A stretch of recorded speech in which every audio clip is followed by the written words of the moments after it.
Corruption question, if I may. Sure. I live in New Jersey, been born and raised there, and now I reside in London. During the recent tropical storm, I've had inches in my basement of water along the sewage. Our neighboring cities have also been affected in many ways, Cranford and Galway. They were decimated, losing not only their basements, but their first floors. What will New Jersey do to look at flood abatement on a regional or watershed issues?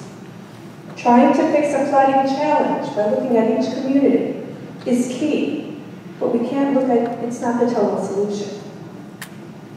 Towns upstreams have to be accountable to ensure that we do not continue to cause flooding problems for downstream communities. Will DEP, EPA, Army Corps amend, change their approach, and how? What can we do as residents to help them prioritize this? Well, the first thing is that on the issue, upstream issue that you're talking about, New Jersey has a tradition, a pretty strong tradition of home rule.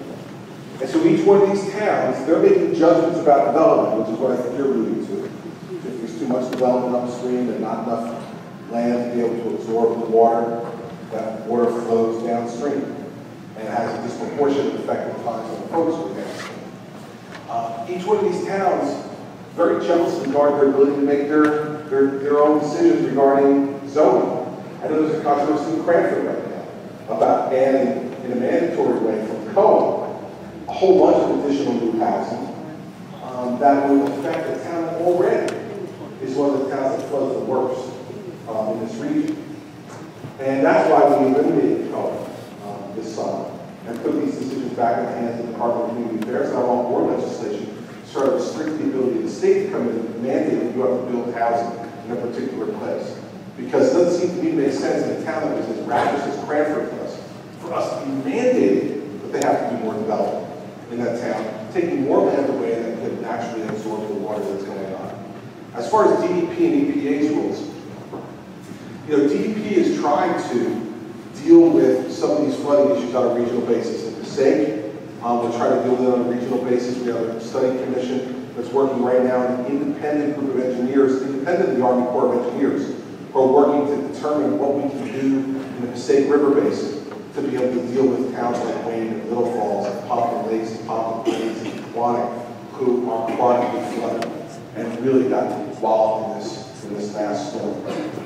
And so we're trying to approach things on a regional basis. Down in Somerset County, Army Corps has done a good project in Bound Brook, and you see that Bound Brook, which, if you remember back Hurricane Floyd, did horrible in Hurricane Floyd, did much better in this one. But towns near the landfill still haven't done well. So we have to try to do these right on a regional basis. The biggest problem is money. Is the money to do three different things. First, to try to come up with regional flood control projects, extraordinarily expensive. The one down in Bound Brook cost, I think it was over $150 million over a period of 20 plus years that they spent to try to deal with that. The second problem about money is to try to start buying people out. Now, I signed a bill that allocated about $26 million to what they call the Blue Acres program, which is to buy out homes in floodplains, in areas that are chronically flooded, to try to get people out. Because in Wayne, where I was touring with the president, I had a guy come up to me and say, Governor, last week I just got the check from FEMA for the floods in April. So he had fronted the money, rehabbed his house, got reimbursed by FEMA, and now the first floor of his house was ruined again. Well, FEMA and the state government are going to come back in and give him money again to rehab his house. At some point, if they want to, we should give those people the option to sell their house. Because, and get rid of it, and have more ground that can absorb this water rather than homes that are built. The third issue on spending and the money that's available for this is to try to look at what we can do in terms of giving incentives to towns to not be loading their towns with more and more development in that respect, in areas which are real problems. Because, this Cranford situation is the one that's forefront of my mind right now, and that I'm having both DCA and DEP look into, because the concern is COA is forcing this new development. And this is going to make flooding in Cranford even worse than before, because you're talking about adding a number of units of high-density housing that will take away more land in an area that already have real problematic flooding issues. So those are the things we're looking at, but part of the problem, to be really honest with you, is it's money. It's a big, big expense issue. And these flood projects are extraordinarily expensive to get implemented. And so what I think we need to do, both with the Congress and the state, is we have to figure out, prioritize these things to work together, see if there's less intrusive steps, less expensive steps we can take to help alleviate a little bit, and then ultimately decide on the priority list of issues, which one to fund first. And you know that we made those decisions. The people who aren't funded first are not going to be very happy. But we don't have enough money to do it all at one time. We just don't. The last thing to remember about this last episode, both Hurricane Irene and Tropical Storm Lee, which came right up behind it, is that this is the worst flood in New Jersey in 100 years. It was the 100-year flood.